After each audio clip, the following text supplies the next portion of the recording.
Welcome in, everybody. This is an exciting night. Hello, Jen. Good to see you. Hello, glad to be here. Going to be a fun night. We're bringing a kind of a new wave to the old flavor. I used to do a lot of interviews here on the channel with many artists and authors, and you can go back and look at that segment in previous times. We've interviewed some amazing, incredible, talented people, and it continues today, but in a new way. I know you're really excited to talk with our guest tonight, Gary Wolf. I am so excited. This is such a great opportunity. I mean, Roger Rabbit has meant so much to this channel and to you, and to have Gary be our first guest in this new series that we're starting is just mind-blowing. I'm just so excited. I'm glad everyone's here with us, and I'm real excited. We're gonna have some fun. I got goosebumps going, which is a good one. Here. So I'll remind the chat that, hey, we'll do the best to interact with you as much as we can. Our focus is on our guest for Jen and I. So we will bounce a little bit back and forth. Feel free to comment. Feel free, if you're a member, to use the emojis. Roger's in there. Jessica's in there, just like usual. But I brought in baby Herman today. So you got three of them that we can have some fun with. Zippity Doo Doug, Sparkly Pink, already hitting them up in there. Thanks, guys, for doing that. Leave your comments into the chat. Leave your comments on the video as we go through our guest website. Jen and I have that in the mod chat for all the moderators to drop the link. You can go right to Gary's website, GaryKWolf.com. We'll drop that in. You can go right to the website and you can order the books. And I'm telling you, after you sit down with this amazing gentleman, you're going to want to click these buttons and see some of these additional stories that you might not have known about. So I'm excited. Jen's excited. With all that, I think that we should probably get going. So Jen, if you would be so kind to introduce our first guest on our new segment, I would love it. I would be honored. It is our honor tonight to have Disney Dialogues with an author that has impacted millions of lives worldwide. He's an acknowledged power-selling novelist and anthologist who created the iconic world of Roger Rabbit in his comedic mystery novels. Gary is additionally a well-respected screenwriter, lecturer, and entertainment consultant. Yes. His classic work, Who Censored Roger Rabbit, published in 1981, was adapted into the hit feature-length film Who Framed Roger Rabbit in 1988. Honored for his service to our country with a Bronze Star and 2 Air Medals, Gary has earned respect from his peers, friends, and family for years. Please welcome in the mind behind Roger, Jessica, Eddie Valiant, and baby Herman. Joining us now is Gary K. Wolf. Mr. Wolf, hello. Welcome in. How about that introduction? Hey, first of all, Mr. Wolf is my father. You got to call me Gary. And secondly, I don't know if I can live up to that introduction. I mean, whoa, that guy sounds a whole lot more intelligent and respected than I am. I'm just a poor. Well, we are definitely wrote about a talking rabbit. Have to be in the right place at the right time, you know. We're honored to talk with you tonight. It's going to be a good time. Jen, I know you want to talk the books, you want to talk the movies, you want to talk the story behind Gary. You got it all lined up with me tonight, yes? Yep, we are all ready. We got some great questions. Hope in the chat that you find this educational and entertaining and inspiring. And I can't say much more. With that, sit back and enjoy the ride. Gary, I think the best way to start tonight is if you could just do a simple introduction, a little bit about you. We're going to talk about the books, the movie, so much more with you as we go through the interview. But just for people meeting you for the first time, just a simple introduction would be awesome. Sure. I'm Gary K. Wolf, and I am probably best known as the creator of Roger Rabbit. I created not just the characters, but also the concept of cartoon characters living in a human world. That's really my main claim to fame. And I guess really, what more can I say? It's a pretty good thing to be known for. I've written a whole bunch of books. I've written books about cartoon characters, Roger, Jessica. I've written science fiction. I've written mysteries, written movies, and basically, for me, life is good. I love it. Jen? Well, while Roger Rabbit's fantasy fiction escapades are a priority of our discussion tonight, you've seen incredible success in the science fiction genre. Can you share with us your passions in authoring Oh, since the early 70s?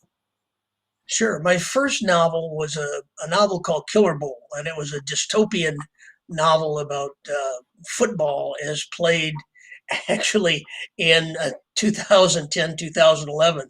I wrote it in 1976, Wow. and it predicted football, which was played on the streets of a city as a street sport. There were weapons involved, and in that book, I predicted things like cell phones, the gasoline crisis, the internet, mixed martial arts. Oh, I predicted a whole lot of stuff, and it is still one of my most popular science fiction novels. Whenever I go to a science fiction convention uh, that is not Disney related, I am not known as the guy who wrote Roger Rabbit. I am known as the guy who wrote Killerbowl. killable. 1976, that book was written, and I still get fan mail on it today. The other science fiction novel that I wrote that I'm very proud of is a science fiction novel called Space Vulture. And Space Vulture I co-wrote with my best friend from high school, Right. and from before that, our mothers were pregnant together. We played together as babies. We've been friends forever. Uh, and he became a Catholic archbishop. Oh, And when we were in the seventh grade, he gave me a book called Space Hawk. And he said, "You got to read this. It's science, but it's fiction. It's science fiction." And we had never heard of anything like that. We grew up in a very small farm town, and most of the books were on growing sweet corn. So we had never heard of anything like that. So we read it, and we were both just blown away by this Space well, Hawk science fiction. The main character was Hawk Carson. We talked about it forever, and we went to the library and said, "Could you get us more of this science fiction?" And she said, "Yeah." And she got us, the Towering Giants, Asimov, Heinlein, um, Silverberg. But we always talked about Spacehawk, and years later, 40, 30 years later, we still talk about it. We could still quote verbatim passages from Spacehawk. So one year for Christmas, I got John a copy of Spacehawk and got one for myself of Spacehawk, and I got one for myself, thinking that we could reread this book and relive our youth. Well, right. I reread the book. It's the worst book you've ever read in your life. I mean, it was horrible. It was trite. It was contrived. The villain was racist. I mean, there was just Oh, nothing good about this book. And I'm looking at this book and I'm thinking, there's a direct line from this book to Roger Rabbit. Without Spacehawk, I never would have gotten into science fiction. I never would have started writing science fiction. I never would have written Roger Rabbit. There's a direct line. So I called John and I said, "John, what did you think of this book?" And he said, "Wasn't very good, was it?" And one of us, we still argue which one, but one of us said, "It's a shame we can't rewrite it the way we remember it instead of the way it actually was." So we actually did that and rewrote it. We renamed it Space Vulture. We kept a lot of the characters, but totally new story, much better prose. off and running. And yeah, and when I went to my agent and said, "Can you publish? Can you get a book published that is written by the Archbishop of New Jersey and the creator of Roger Rabbit? That's an homage to the first science fiction book they read when they were in the seventh grade." And he said, "You don't even have to write the book." I said, I can get that published for you tomorrow." So we got it published, and I'm proud to say that it was picked as a science fiction essential, which means that it's a book that science fiction collectors have Yeah. to have in their library. The New York Times did a review of the 10 best pulp science fiction books ever written, and this was one of them. One of them. Yeah. And we still get fan mail today from people our age, guys our age, who said, "Oh, I never thought I'd see a book like this written again." But we're also getting fan mail from their kids because Nice. they give it to the kids, and the kids are writing and saying, "Wow, this is great." So that's kind of my foray into science fiction. Um, That's a great you know, question, Jen. That's a baseball. great Yeah, question, and I love hearing the backstory there. I want to remind everybody that we are posting Gary's link into the chat throughout this. You can go to GaryWolf.com and buy any of these books. You can also get some of the audios. We'll talk about those a little later and everything. But check out the website as we're watching the interview, and you can purchase these and get them to your house real quick. Wanted to highlight that. Gary, it's great. yeah, buy in bulk. Valentine's Day is coming up. They all make wonderful gifts for your sweetie. So There you go. So, Nick, buy one for Zippity Doo Doug, please. Buy one for your sweetie. You talked about inspirations there, and I think it's a great transition from Jen's question to the fact of your parents played such an impactful role in your yeah, growing up and your creativity as a child.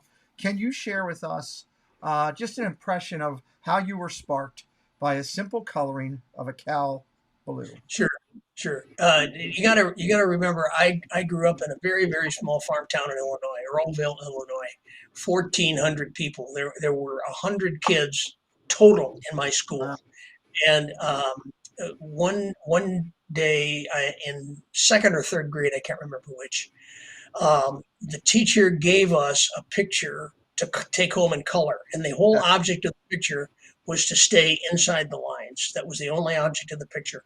Uh, and so I took that picture home and I got out my crayons and I started coloring. And I mean, there was nobody better at staying inside the lines than I was. I'm going to really knock this thing out of the park. So the picture was a typical farm scene. There was a barn, there was a farmhouse, there was a meadow, there was a fence, and there was a cow all by itself out in the middle of the field.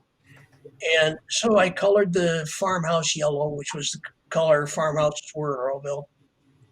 I colored the barn red because, of course, barns were red. Grass green, fence brown. I got to the cow. And my mom had always told me that when people were all by themselves and all alone, that they got sad, they got lonely, and they got blue. And I thought, well, it works for people, must work for cows. So I colored that cow blue, sad, lonely cow, blue cow. So I turned it in the next day, and the teacher took them home and graded them and brought them back the day after that. And she said to me, she said, Gary, she says, she handed them all back except mine. And she said, Gary, he says, you come up here to the front of the room. So I went up to the front of the room and she said, now face the class. And I said, oh man, I stayed inside the lines better than anybody. And so Right. she put that picture up over my head like this. And she said, class, she said, look at this stupid, stupid picture. She said, everybody knows that cows Wow. are brown, cows are white, cows are black. Sometimes cows are brown, white, and black all together. Never, ever, ever are there blue cows. She said, Gary, don't ever do anything that stupid again. She called my mother, and my mother had to go to school, which is a big deal for my mother. Right. And the teacher said to her, I think that Gary might need some psychological help. I don't know why he's coloring cows blue. So that night, my folks called me into the living room, and it was my mom and my dad. And my mom said, you know, tell us, why did you do that? Why did you color that cow blue? And I said, Ma, it wasn't me. It was you. You were the one who told me, people sad and lonely, they get blue. A cow, sad and lonely, I color the cow blue. So my mom said, go outside and play. Dad and I have to think about this for a while. So I went outside to play. Now, I didn't think this was going to have a happy ending because, as I say, this was a farm town. And my parents, my dad ran the pool hall in that town. My mom worked in the school cafeteria. My dad had dropped out of school in the third grade during the Depression to go to work. My mom dropped out of school in the eighth grade during the Depression to go to work. So these were not what you would call upscale urban liberals. I mean, these were hard scrabble working folk. And I didn't really know how this was going to turn out. So after, 15, 20 minutes, my mom called me back in and she says, your dad and I talked about this and we decided that the next time you want to color cow blue, you go ahead and color cow blue. And that was the first verification I ever had of my creativity. And my mom called the teacher and said, let him do what he wants. He's not crazy. Let him do what he wants. So a week later, the teacher gave us another assignment. We were to write a 1-page report on what we did on our summer vacation. And so kids were writing about how they went up to Baraboo, Wisconsin, or Wisconsin Dells, or, went fishing to the lake and whatever on their summer vacation. And I wrote how I went out into my backyard and I used tin cans, rubber bands, and aluminum foil. And I built a rocket ship and I flew to the moon. I love it. But the teacher just came back and laid it on my desk and says, well, that was a very interesting trip. So I've colored a lot of cows blue since then, but that's where it all started. My parents were all at. I think I'd like to transition from the blue cow. Let's transition straight over to Roger Rabbit. Sure. 1988 Academy Award winning blockbuster film. I hear was inspired by Saturday morning cartoons. It was, yeah. Can you tell us the story behind that? Yeah, sure. I had a contract with Doubleday. I had sent them a novel. I sent them Killerbowl actually, and they published Killerbowl and gave me a contract for 4 more novels. Anything I wanted to write, they said just write it and we'll publish it. That's what they thought of me back then. And so I wrote Killerbowl. I wrote A Generation Removed. I wrote The Resurrectionist. And then I came to what was going to be my 4th novel. And again, going back to my childhood, my mom, who was a great mom, I can't say enough about her. My mom always said to me, if you want to get out of this town and you don't want to wind up running your dad's pool hall, the thing that you can do to make that happen is to read. Read. Just read, and that will get you out of this town.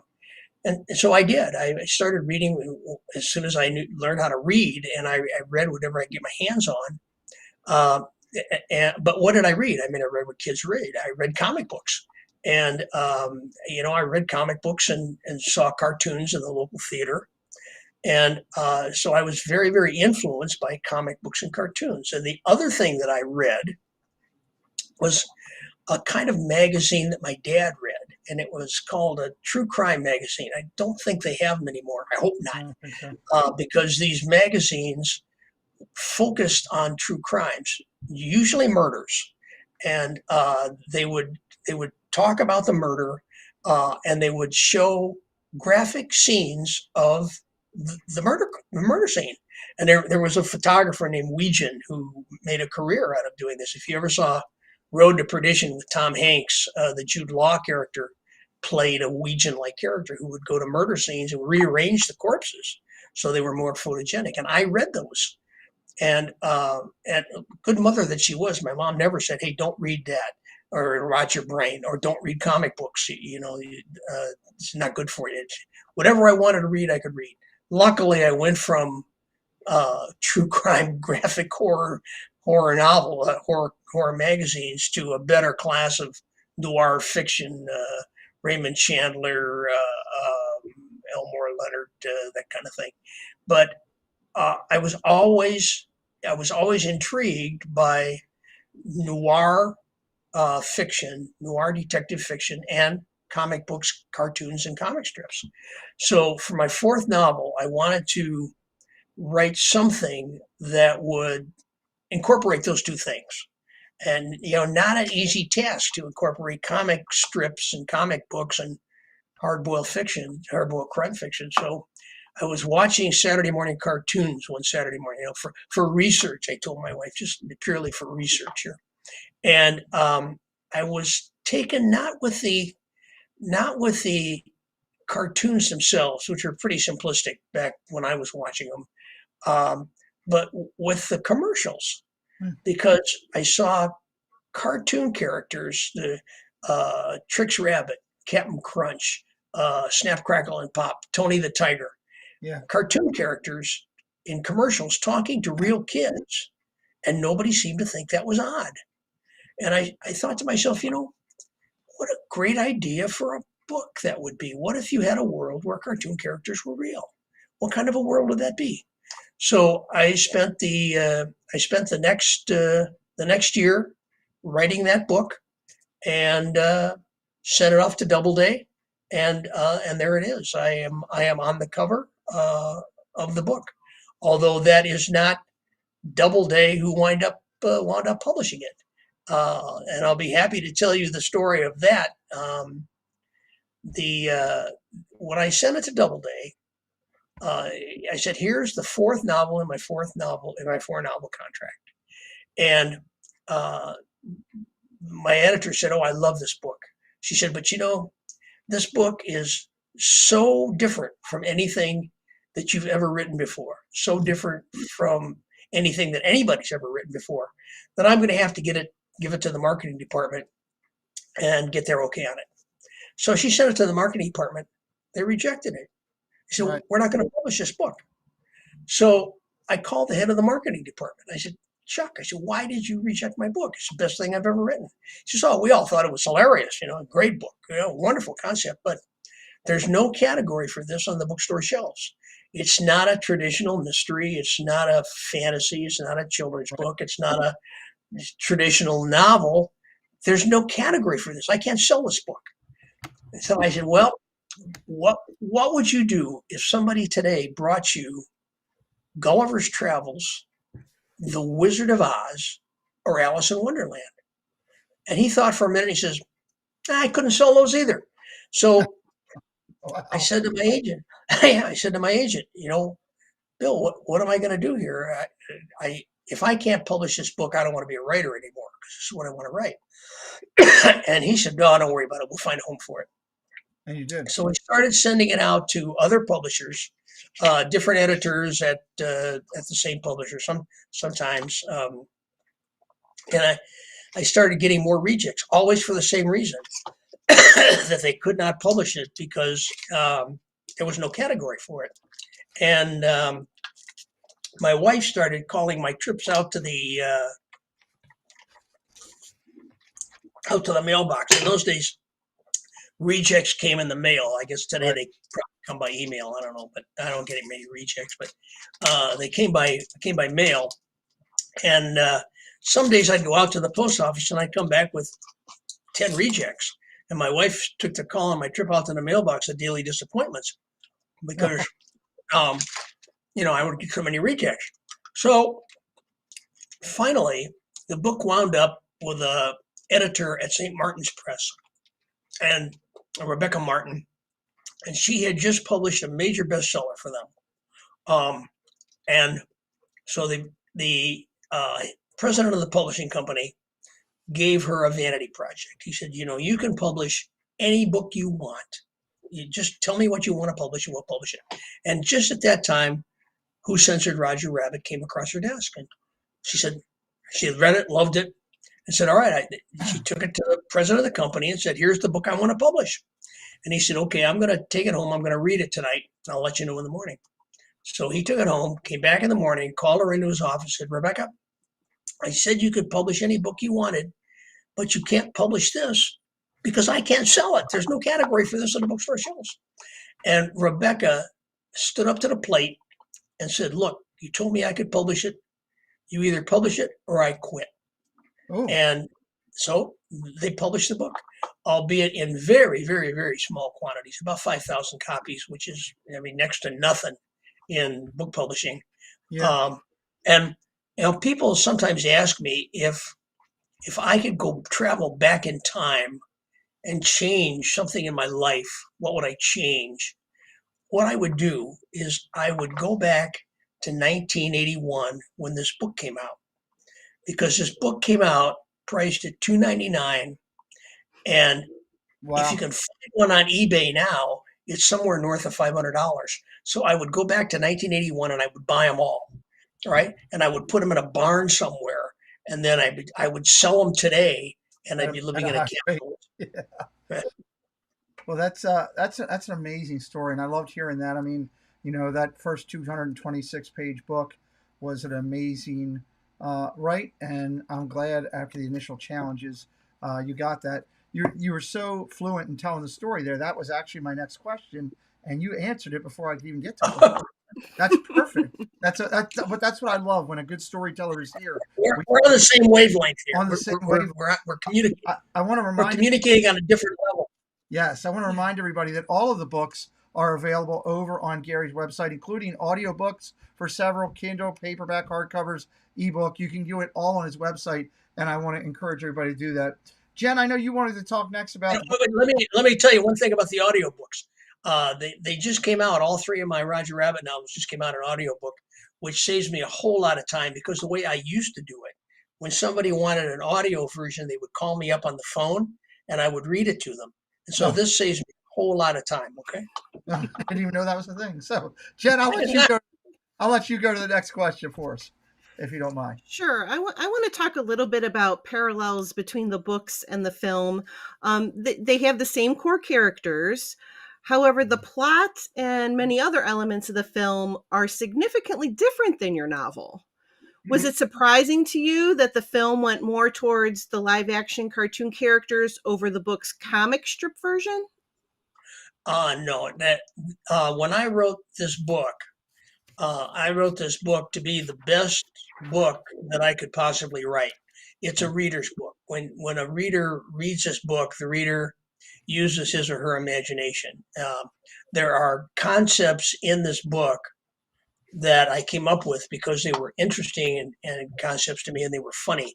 Like the cartoon characters and comic strip characters in the book talk in word balloons. So when they talk, a word balloon goes up over their head, and you don't talk to the character, you read the character. And if the character turns around, then the word balloon also turns around. And so you either have to learn to read in reverse or go around to the front of the cartoon character and read it forwards. When somebody's playing the piano, notes come out of the piano and they kind of trail off. And so people will take these notes and cut them into 8x12 sheets, and that's where sheet music comes from. If somebody is shot with a cartoon gun, it produces a bang balloon, and that bang balloon, they're very brittle, and they'll fall on the ground. If they don't break, if you're lucky and they don't break, you can take that bang balloon, and if you find the gun that you think committed the crime, you fire another bang balloon, and if the two bang balloons match, then that's the gun. And the whole book is filled with visual imagery like that I took from cartoons and I mean from comic strips and comic books. And when we started making the movie, and I was involved in the making of the movie, it wasn't like I wrote the book and sold it to Disney and went away, and 5 years later came back and saw the movie. I was involved in all the making of it. And so when we started making the movie, they originally wanted to use the word balloons, and they did some tests, but it just didn't work out for them. It wound up being a silent movie. They would put up a word balloon, and people would read it, and then action would stop, and then they'd go on.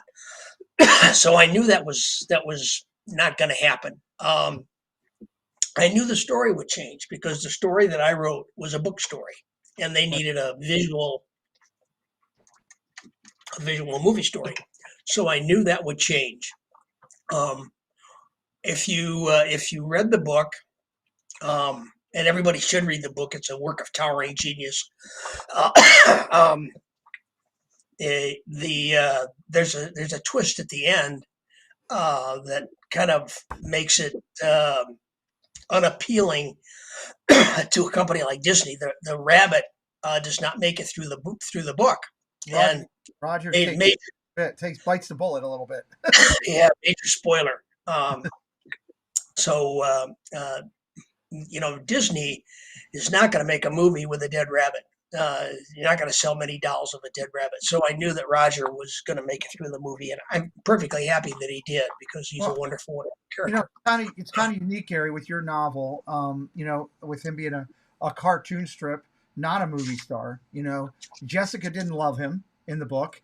That was a different factor to, and we've talked about this book on my show a little bit. So a lot of the people watching, we've been actually encouraging people to buy your book for close to a month. Their marriage was a hoax. The Toons can clone themselves. We talked about that one of the past Fridays about how cool that was of Toontown cloning. Your story brought more intrigue than guy like you're saying than Walt Disney for a more comedic approach. So the adaptation of it overall, you told us before the show, you were pretty happy about it. Absolutely. They had to simplify it. If you read the book is very noirish and it's very complex. There's a lot of stuff going on there. There's a lot of layers, and you just can't do that in a movie. A movie has to be very simple, has to be a visual story, and can't have a lot of layers, or else the audience is going to get confused. So the story had to change. I did not mind the new relationship between Roger and Jessica. I kind of liked it. It was very sweet. They love each other and they're devoted to one another. He makes her laugh. I love that.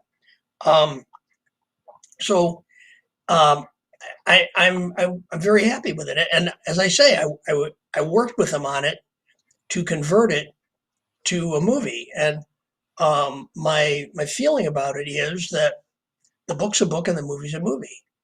And when I wrote the book, I did not think the book was filmable. I didn't think anybody could ever make a movie of it because of all the kind of literary devices that I used to tell the story. And I'm just tickled to death that Disney saw a way to do it and to make it happen. And not only did they make it happen, but they made it happen to the nth degree. I mean, it is a wonderful, wonderful, wonderful movie. Just accepted into the Smithsonian Institute's the Hall of Fame or whatever they call it, along with Gone with the Wind, and it's a masterpiece of a movie, and I'm proud that I had anything at all to do with it. Disney could have bought this book and completely changed it. I mean, they changed the story, fine, but they could have changed the characters. Instead of Roger Rabbit, they could have had Rocky Raccoon. Instead of Baby Herman, they could have had who knows. But they kept the characters: Eddie Valiant, Baby Herman, Roger Rabbit, Jessica Rabbit. They kept the whole concept of Toontown, which was my concept. Cartoon characters living in a real world. Right. They kept all of that, and I consider that to be my main contribution to the movie. That's the underlying structure of the whole film. We're going to talk about each of the books in just a minute here, real quick. We're going to top line all of them because I want our guests to know about them. But this is a perfect time to transition because I think Jen wanted to talk about characters and inspiration, right? Yeah, I wanted to talk for a minute about each of the characters: Roger, Jessica, Eddie Valiant, Baby Herman. Who were the inspirations behind those characters? Sure.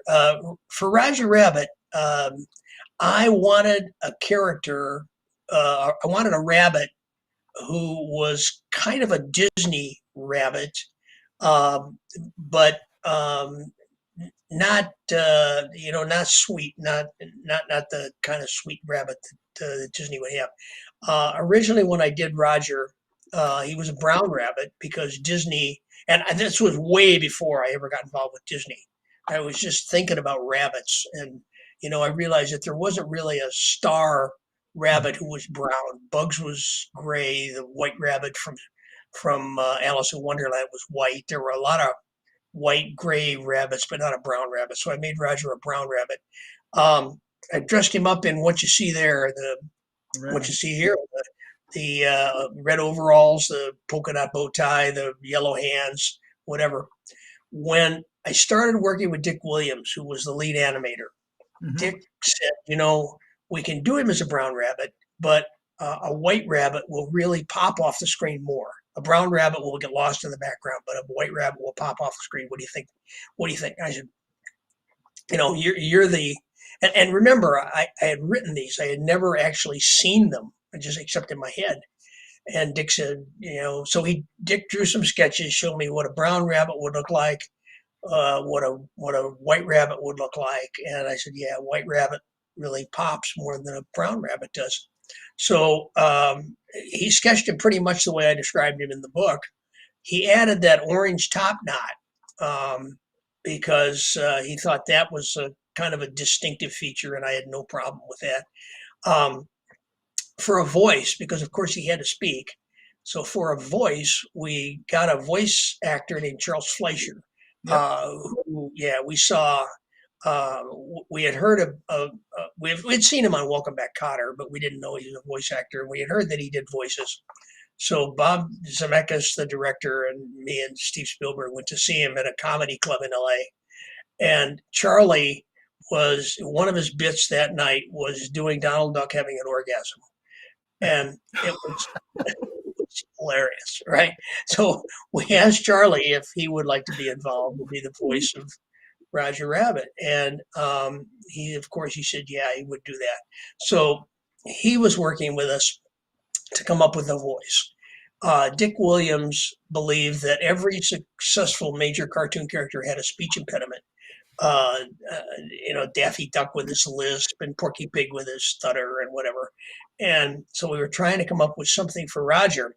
And it was Charlie who suggested the stutter on P, please. And Charlie did it, and that was it. I mean, there was just no going back. So now that's kind of the way I always envision Roger Rabbit, stuttering on P and looking the way he does.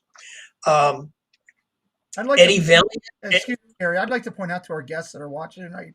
Jen, did you pick up that Gary said, yeah, I just went with Robert Zemeckis and Steven Spielberg to a club? I'm like, oh my God. Just casually threw that in there. No big deal. Sorry, I had to bring that up. I thought that was incredible.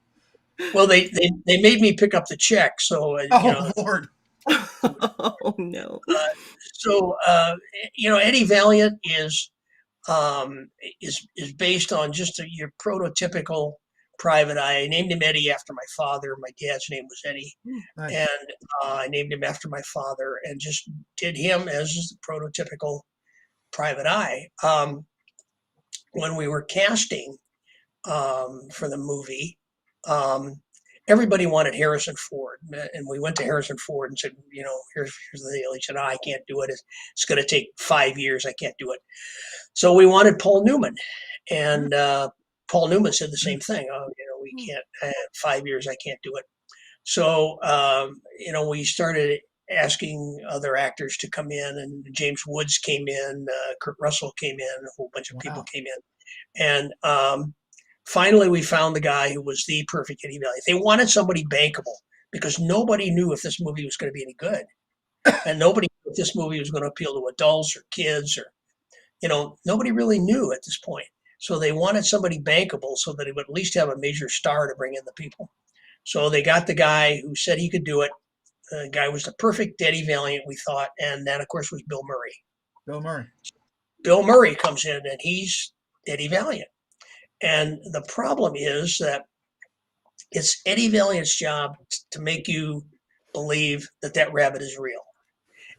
And Bill Murray himself did not believe that rabbit was real. He was always doing double takes like, "Ooh, you're a talking rabbit." And it became obvious really quickly that this was not going to work. Right. So, we went back, more actors started coming in, and finally we got the guy, bankable star, the perfect Eddie Valiant. And that, of course, was Eddie Murphy. So now we have a black Eddie Valiant, which is fine. But the problem with Eddie Murphy is that Eddie Murphy wants to be funnier than the Toons. So we're rewriting the script to give Eddie Valiant more funny lines. That's just not going to work. So Eddie Murphy gets paid off. Now, when Bill Murray got paid off, Bill Murray, to buy him out of his contract, got $1 million, right? Holy hell. Eddie Murphy, to buy him out of his contract, got $1 million in a Ferrari.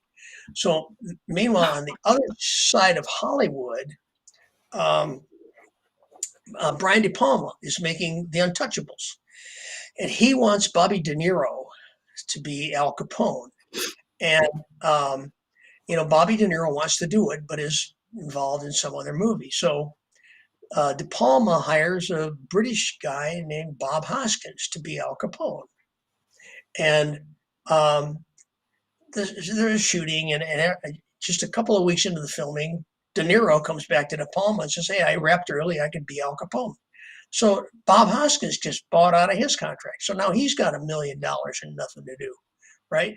So you're starting to see how you make money in Hollywood. You never work, right? So I was just somebody said, thinking that. let's talk to the Hoskins guy. And I said, oh, come on. I said, I was a great admirer of Bob Hoskins. I had seen him in The Long Good Friday, Mona Lisa. I a great admirer of his work. But I said, the guy's British. And he's not just British, he's Cockney British. There is no way that he is going to bring off the perfect American private eye, hard-boiled accent. There's just no way. So Yeah. Bob Hoskins came in and did a reading for us. Not only did it in the absolute perfect American hard-boiled private eye accent, but standing on a bare stage made you believe that rabbit was real. Made Wow. you believe that he could see it and that you could see it too.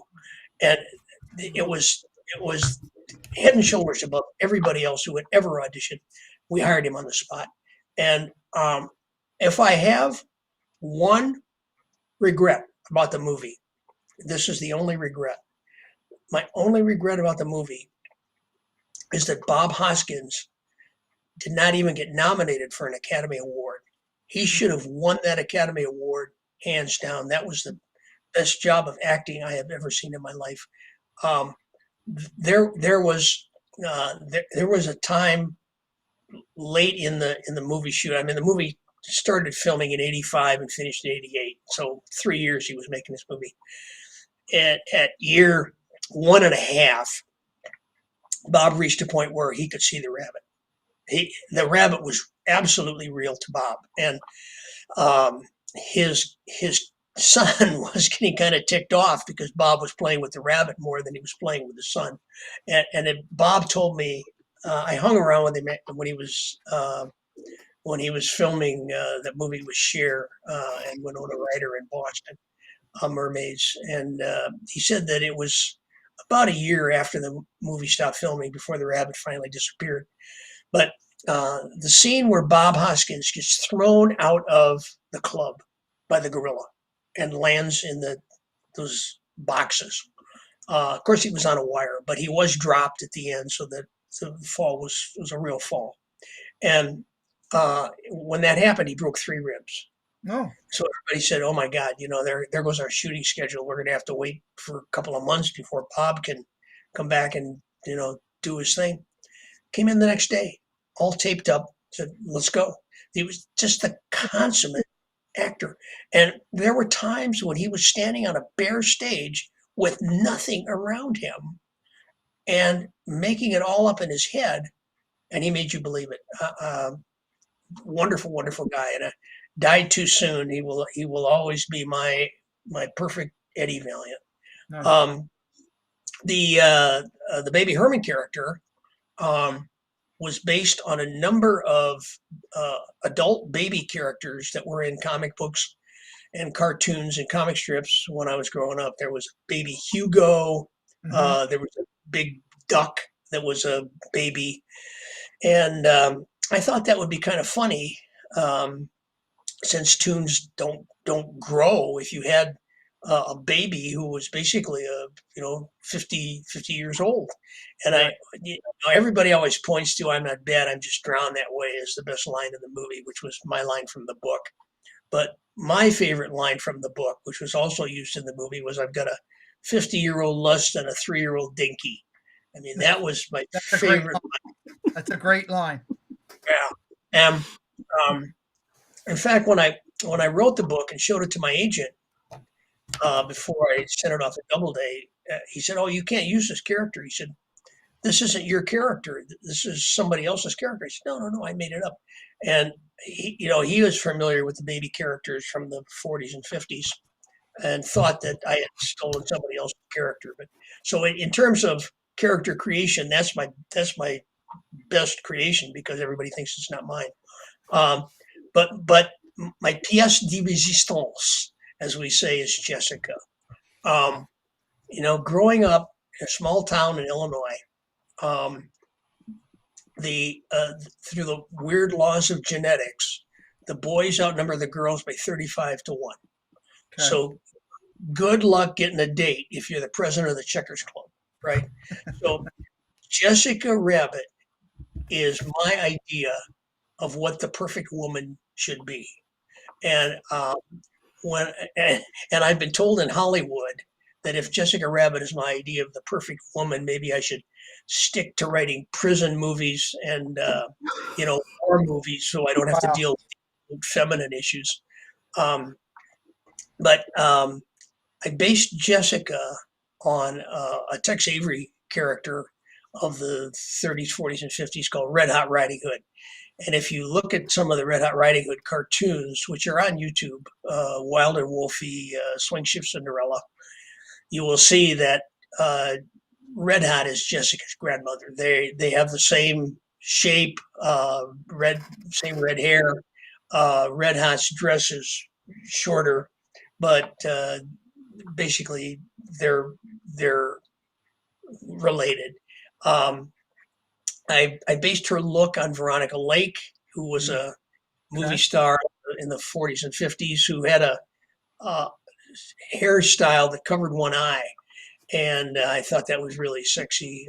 It was interesting because in World War II, that hairstyle became so popular that women working in defense plants were having accidents because they all had hair that covered one eye, and they were having accidents manufacturing bombs and bomb sites and stuff.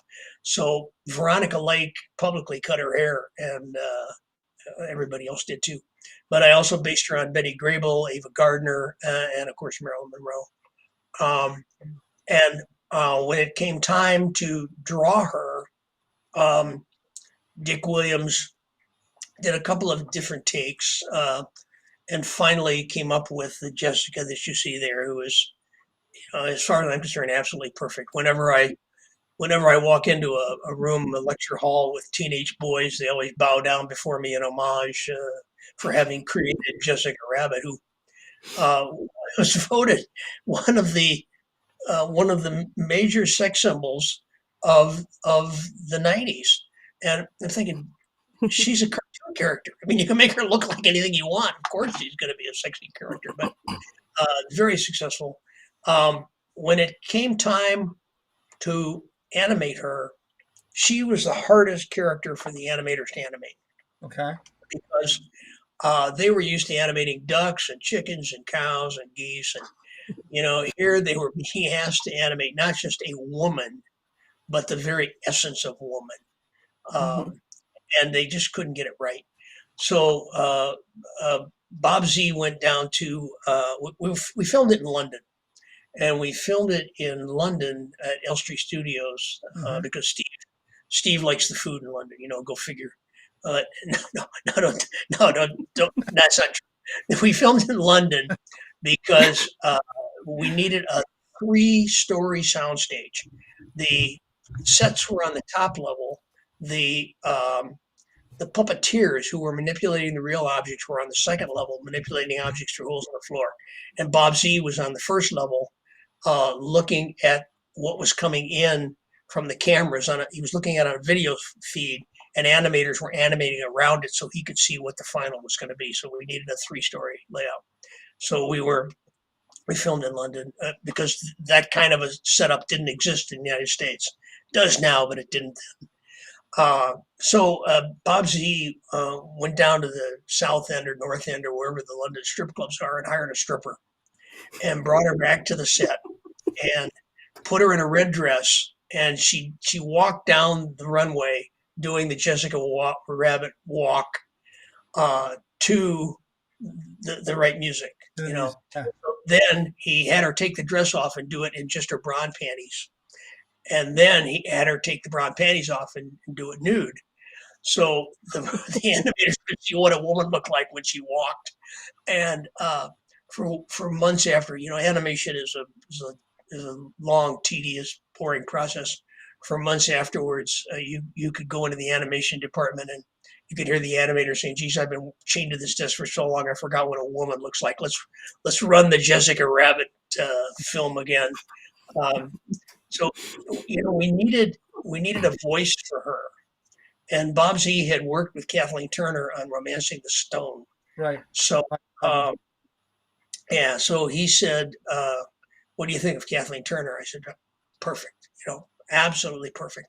Well, Kathleen recorded her dialogue before the movie was finished. I mean, it was just in pre-production, and she recorded the dialogue. And as I say, nobody knew if this movie was going to be any good or if it was going to be Howard the Duck. So Kathleen agreed to do it, but she said, I won't take film credit for this. I will do it anonymously, which is what James Earl Jones did with the voice of Darth Vader in Star Wars. He did Darth Vader, but didn't take credit for it. So if the movie was a big bust, he'd fade in the woodwork. And if it was a big success, he'd come out and say, oh, I was the voice of Darth Vader. Kathleen took the same risk, so she took no credit for it. Which is why her name doesn't appear on any of the posters or in any of the promotional material. So when it came time to sing the song, Kathleen was pregnant at the time and couldn't sing.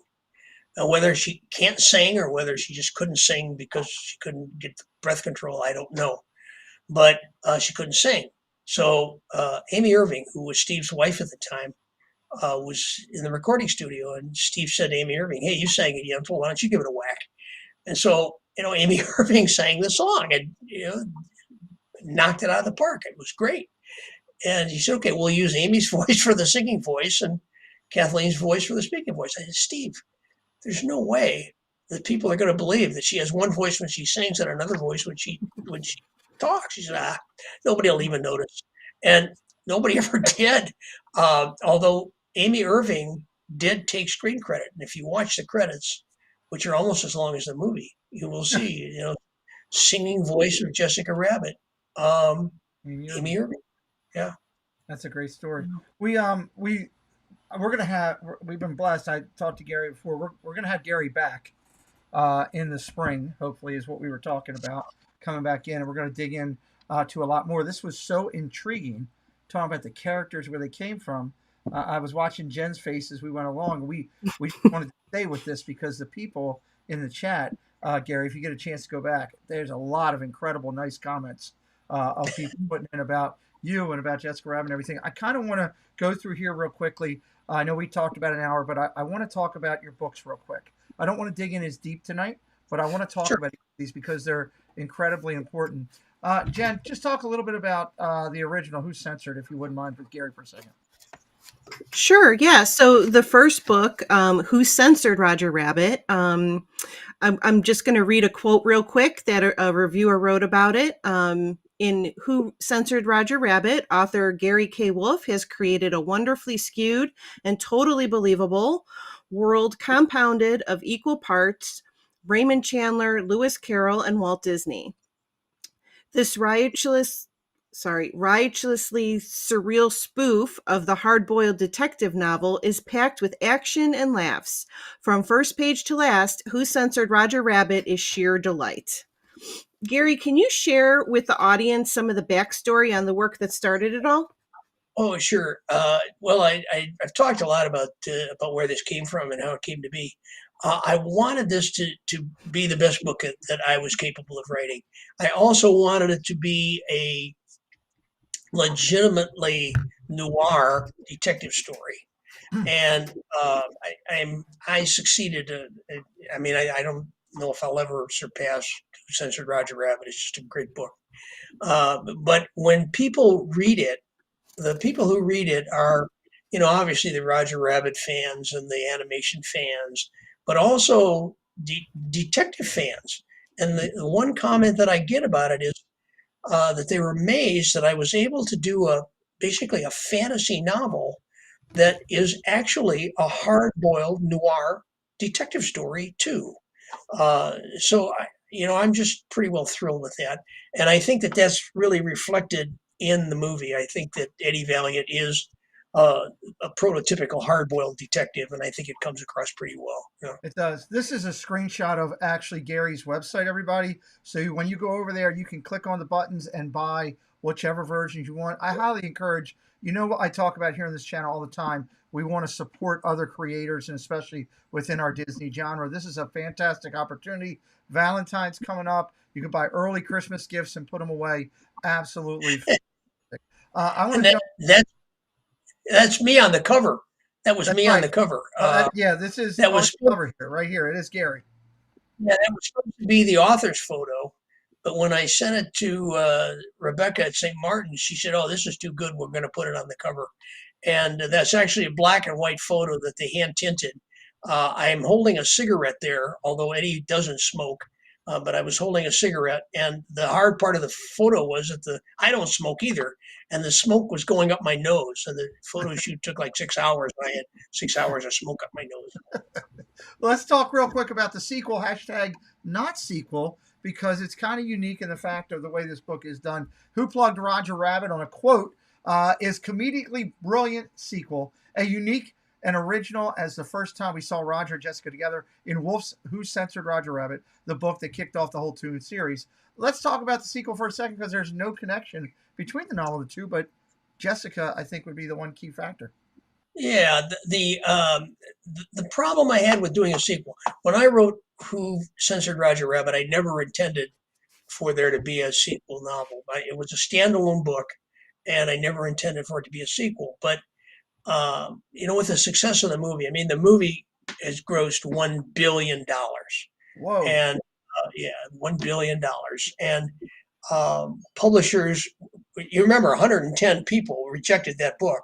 Publishers were asking me, "Are you going to do a sequel? Are you going to do a sequel?" Well, I had a little bit of a creative problem because 300 million people had seen the movie, and 12 people had read the book. And of those 12 people, 10 of them were my mother and my aunts. So, to most people, Roger Rabbit, Jessica Rabbit, and all those characters were the characters from the movie, not the book. Right. So I was forced to decide, am I going to go back to the original premise? The rabbit dies at the end of the first book. I mean, I got to bring him back somehow. And what am I going to do about the relationship? It was a loveless relationship in the first book. What am I going to do? And so I decided I liked the relationships that we established in the movie. I liked the relationship between Roger and Jessica. Love that. So I decided to keep that and make the characters more like they were in the movie than in the first book. Now, that's not to say I Disneyfied it. It is still a hard-boiled noir novel with a lot of serious undertones. It's not the Disney version. I had a scene in there where Jessica explains that she had a dream that Roger died and came back, like happened on Dallas when they were a whole season with somebody's dream. So I did the second book, and actually Disney liked it well enough to buy the film rights. Disney bought the film rights to this book, and for a long time it was going to be a movie too. The Jessica on the cover is actually Jessica's twin sister, who is Joellen. Yeah, Joellen, and she's identical to Jessica, except she's only 6 inches high.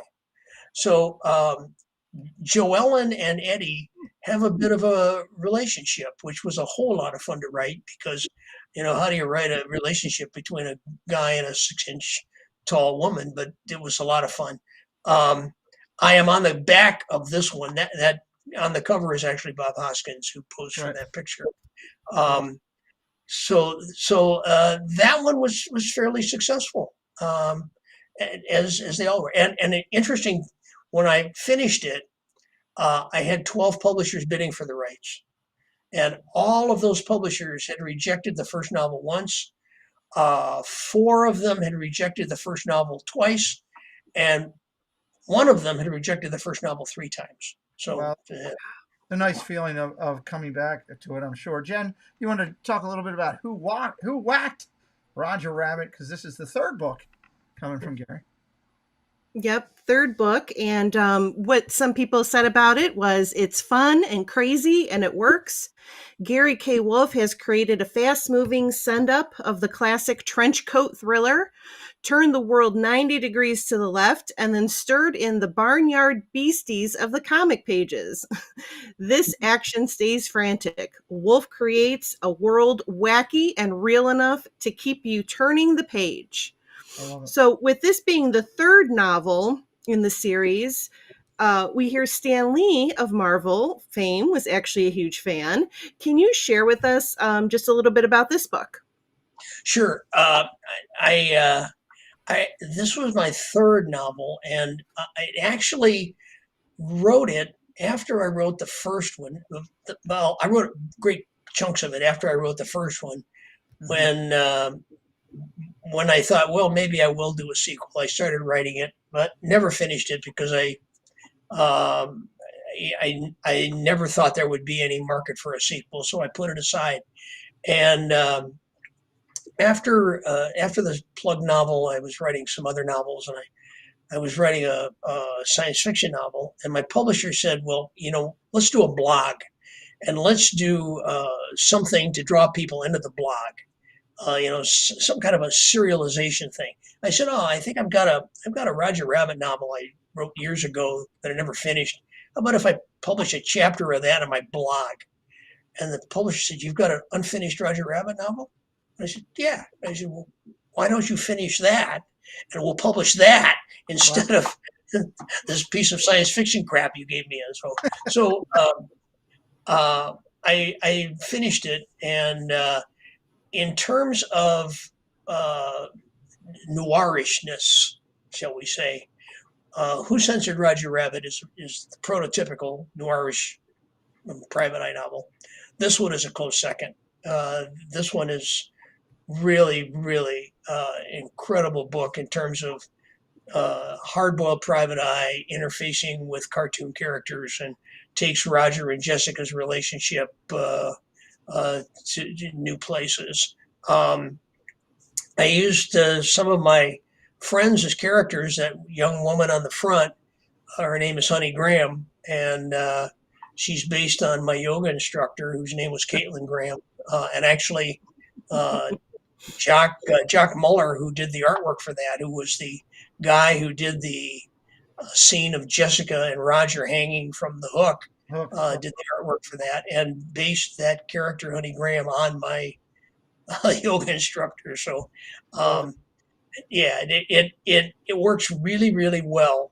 And but again, the laws of time and space and continuity in Toontown are like a kind of a nebulous concept, and I sometimes do not follow through. I don't take the same scenario and keep it going through all the books like a lot of other writers do.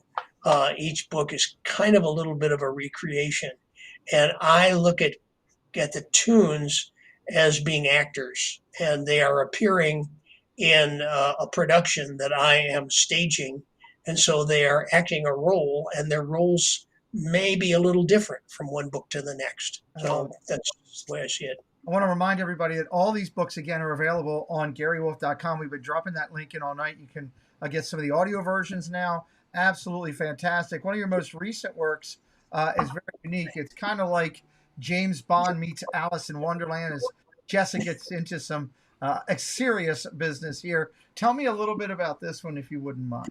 Yeah, Jessica Rabbit's Serious Business. Sirius is a super secret spy organization whose job is to apprehend world class mastermind nefarious criminals. And I wanted to do a book with Jessica because I felt she needed her own book. She is probably my most popular character. I mean, everybody knows who Jessica Rabbit is. Um, every week, I get probably 10 to 20 photographs emailed to me through my website or through Facebook Yeah. of young women cosplaying Jessica Rabbit. And if I had known back when I was in high school that there would come a time when every week 20 gorgeous women would be sending me photographs of themselves in a low-cut red dress, I would have written the book a whole lot sooner, believe me. But felt that I felt that Jessica needed her own book. It was a hard book for me to. It was my pandemic book. I wrote it during the pandemic. I had to stay inside for 2 years, so I wrote it during the pandemic, and it was a hard book for me to write because I didn't. I wanted to treat Jessica as a strong-willed, uh, capable, can-do kind of woman. I didn't want to overly sexualize her. I didn't want to denigrate her in any way. Uh, in the book, she is always smarter than all the men around her. Mhm. She starts off as a very plain, ordinary, not extremely attractive shop girl, and through a series of events, becomes the Jessica, not the Jessica that we know, because once again, A little different.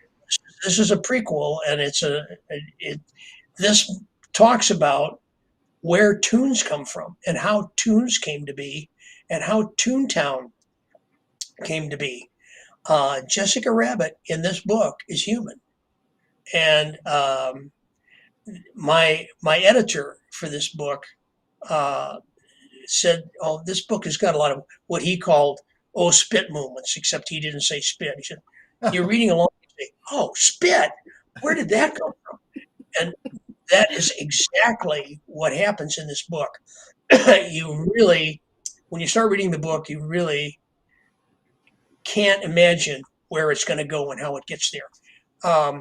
I I have beta readers that read my books just so I make sure that I'm not off on some weird tangent.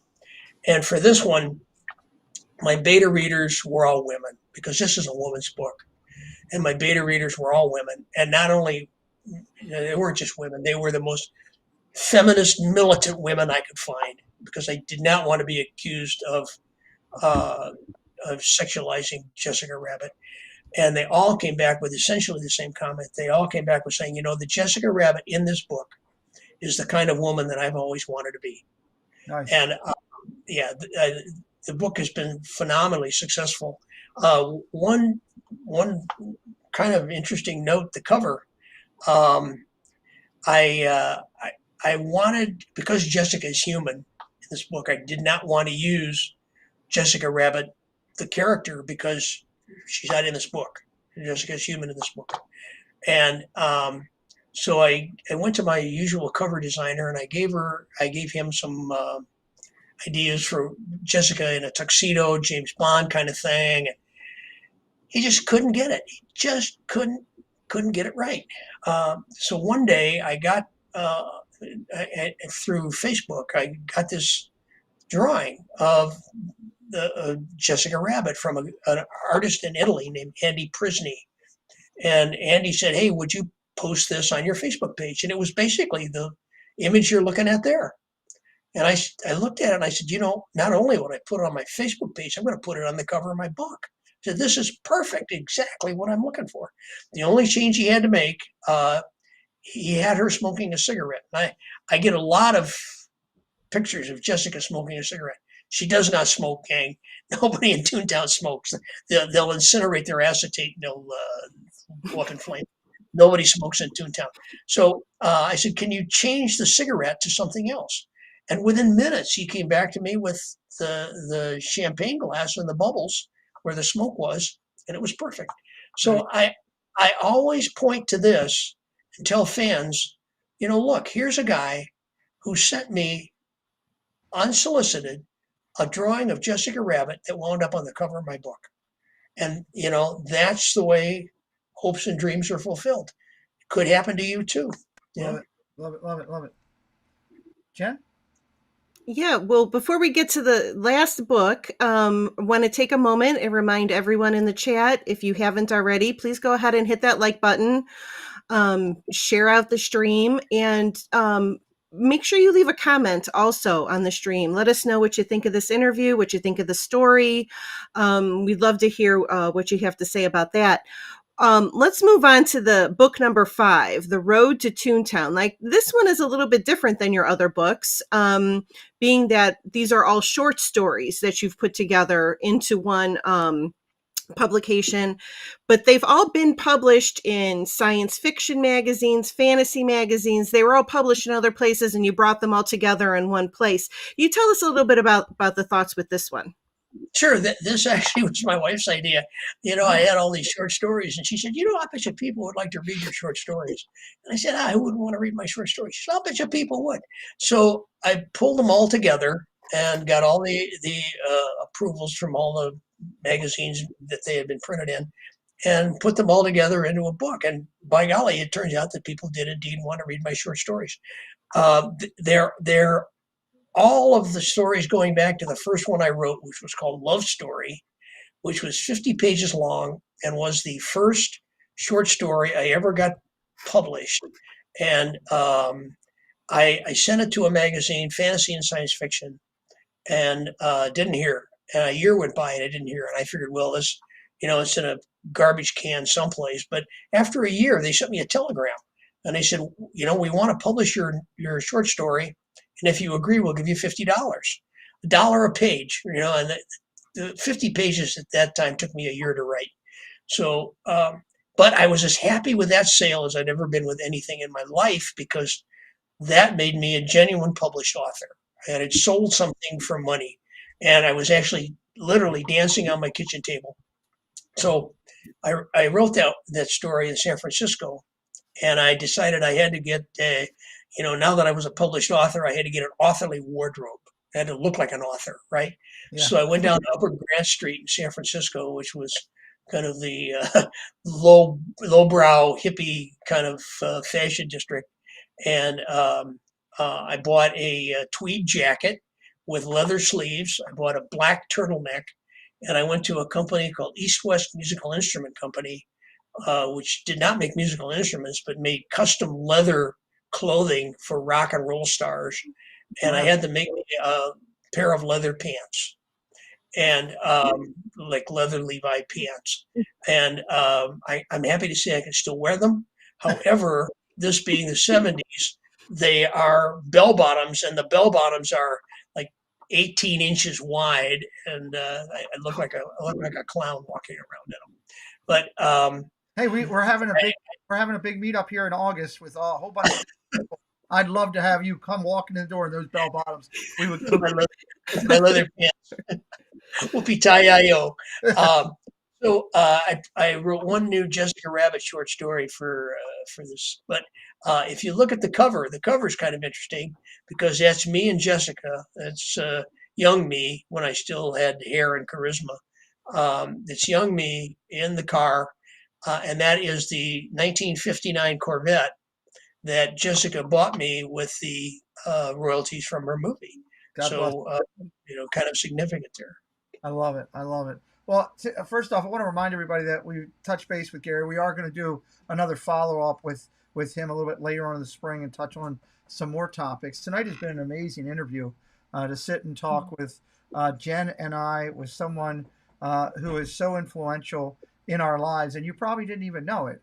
If you're a Roger Rabbit fan like I am, and you're watching these movies, or you go into Disney Plus and you're watching it now, and you're looking at Bob Hoskins and so many other great actors, Christopher Lloyd, that pulled this all together, the ideas of all the animators, Robert Zemeckis, Steven Spielberg, but it all started with Gary K. Wolf, and we're blessed to have him sitting here today. It's been an amazing interview to be face-to-face with the man who brought us Toontown, Jessica, Roger, Baby Herman, and so much more. Hearing about the development of these iconic characters was so special tonight, where they came from and the influences. Jen's had some incredible questions that talked about some of the concept and the features of Gary's book, which I thoroughly enjoyed. Moreover, getting to know all these 4 books and finding out that there's also sci-fi material. Go to GaryWolf.com, guys, and check it out. All of his books are there. You can order them all right there. Our moderator's been dropping the link all night. Again, it's a great Christmas present. Buy it early, put them away. And I'm gonna, if Gary, if it's okay with you, I might be putting you on the spot, but I have a book here, one of my books that I bought. If it would be okay with you, and I can work it out, I would love to Yeah, mail. I'd love to mail this to you if you would sign it absolutely. for me. And at our August event, we will give it away as one of our featured prizes for the night in August. We I have our do that all. yeah, I would love to do that. It would be awesome. Again, now available all first three novels of Roger Rabbit series also on audiobooks. We always finish up with a final thought. We usually let the guests go first, and then we'll finish up. So, Gary, I'll throw it over to you first for a final thought of the night. I have two final thoughts. Okay, Sure. one final thought. When the movie premiered at Radio City Music Hall in New York City, so that I did not have to fly out to California, so that I could just come up from Boston or down from Boston and see it. So they were working on this movie up until 2 weeks before it actually showed. I mean, they were making it better, making it better, making it better, which is one of the reasons why I think it wound up being so good. I think they'd still be working on it if they didn't have to release it. Hmm. So I had never seen the movie all the way through, Okay. and I had seen most of it, but I had never seen it all the way through, and I had never seen my credit on the screen. So I'm sitting there in the VIP section of Radio City Music Hall, and I have on one side of me, I have Kathleen Turner, who is the most beautiful woman I've ever met in my life. And on the other side of me, I have Amy Irving, singing voice of Jessica Rabbit, who is the second most beautiful woman I've ever met in my life. And so I'm sitting between the two women who are the voices of my character, and I'm going to see my movie for the first time, and I'm going to see my credit for the first time. And I'm thinking to myself, life just doesn't get any better than this. And then, by golly, life got better because Kathleen reached over and put her hand on my leg and Wow. said, whispered in my ear, she said, "Gary, are you excited?" And I said, "Kathleen, you have no idea. You have no idea." So that's comment number one. Comment number two, when Steve was getting the characters for the movie, the characters from other studios, he wanted to make sure and get characters that were the favorite characters of all the principal players. Like Bob Z's characters were the Roadrunner or Wile E. Coyote. Bob Hoskins' characters were Heckle and Jekyll. Dick Williams' character was Droopy. So Steve Spielberg went out and made sure that he got all of those characters for all the key players. So Steve came to me and said, "Gary, what character should I get for you?" And I said, "Steve, I've got Baby Herman, Roger, Jessica. I think I'm covered." And he said, "I want to do something special for you. So, we'll do something special for you. So if you go to the scene where Eddie Valiant goes into Toontown and he goes through the tunnel and it's dark and it's gloomy and it's foreboding, and all of a sudden the curtains part and it's birds and swinging and you gotta look fast because it's only 6 frames, which is like 6/10 of a second. But if you look on the left as he's coming out of the tunnel, look on the left and you're gonna see a yellow farmhouse, a red barn, a brown fence, a green meadow, and a blue cow standing all alone out in the middle of the field." Oh, I'm going to Oh, look for that. I never knew about that before, but that's fantastic. yeah, Absolutely fantastic. Thank you. nice. That's incredible. Jen, how about your final thought of the night? I knew that this was going to be an incredible interview, but just saying, I could sit here and listen to you all night. All No, of you your couldn't. stories, Really, you get all the boring stories. after I'm serious, and I think a lot of people in the chat would agree. Your stories are amazing, and I could just listen to them and to hear how the characters, especially Jessica, how she evolved from the first book all the way through to the fourth book, and it's just amazing. And I'm really honored to have spent this time with you to hear your stories, and I'm looking forward to sitting down with you again in a few months and talking some more. Okay, thank you. Absolutely love it. I think we're blessed as a community when we get a chance to sit down with people like yourself who have impacted people's lives, whether they realize it or not. And I saw today a lot in the chat, a lot of people have that moment of, oh, I remember this, but I wasn't, wow, I didn't realize this, or I didn't realize that. The reactions that I was seeing in the chat are what I was hoping to get tonight with a chance to sit down. You're an amazing individual. You are a fantastic, incredible writer. I'm proud to have the opportunity to spend a few minutes with you for a character that has such an impact on my life. As I told you before this went on, as I struggled through some of my medical things and laid in rehab, I must have watched Roger Rabbit probably over that year and a half, probably 25 times, because he always brings me laughter. It is at heart a love story. I am a romantic at heart, and I love the love story that Disney put out there. A little bit different from the books. Books are great, a little bit different, but I love this love story that Disney tied in with the two of them. How she finds love in the character that makes her smile, and how she's such a strong character in this movie. And honestly, in the movie, to me, she is the strongest character there. And when people actually think about it, they'll kind of realize. So please don't stop writing. I hope that you continue to put pen to paper with things. And anytime you do, you're more than welcome to come back here. And of course, we'll get with you on a later date. I promise everybody we'll have another time. If you're just coming in late, go back, rewatch the interview. Some incredible information all the way through. GaryKWolf.com, everybody. The books are there. They make great presents. They are fantastic quality. I've got one right here in my hand. They are fantastic. They are a very smooth and simple read that'll put a lot of smiles to your faces. And leave a comment afterwards. Jen, this has been an incredible time with another incredible creator. I look forward to more of this. Our next creator, everybody, just so everybody knows, on the way out in just a couple weeks, we are going to be sitting down with Epcot's project designer.